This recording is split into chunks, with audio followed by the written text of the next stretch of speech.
На таких мероприятиях не бывает большого количества зрителей, но жажда победы у любителей не меньше, чем у профессионалов. Вот и на турнире среди студенческих команд памяти тренера Аграрного университета Юрия Николаевича Максимова борьба идет за каждый сантиметр паркета. Так, в матче за третье место пермская команда «Агробаскет» встречалась с коллективом Ижевской государственной сельскохозяйственной академии. Спасибо, игра получилась сначала маленько даже не нервозной. Ну, равные. После половины мы собрались и показали свой класс. Я думаю, что мы заставили их устать, и у них шли броски, просто попадали такие скользкие.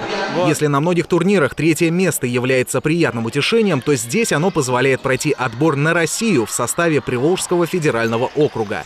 Потому пермяки во второй половине игры усилили натиск и заслуженно взяли верх 99-61.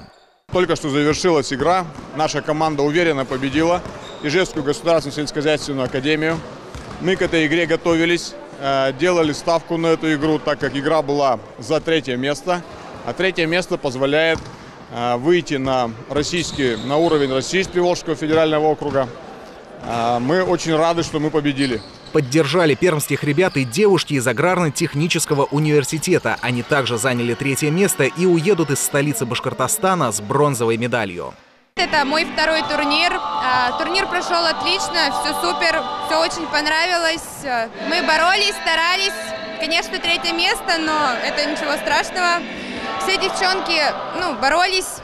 Мы выиграли 2 очка у Ижевской ГСК. Теперь по 3 лучшие команды представят Приволжский федеральный округ на всероссийском уровне. Накануне студент Башкирского государственного аграрного университета Илья Подобедов побил рекорд результативности, набрав 121 очко.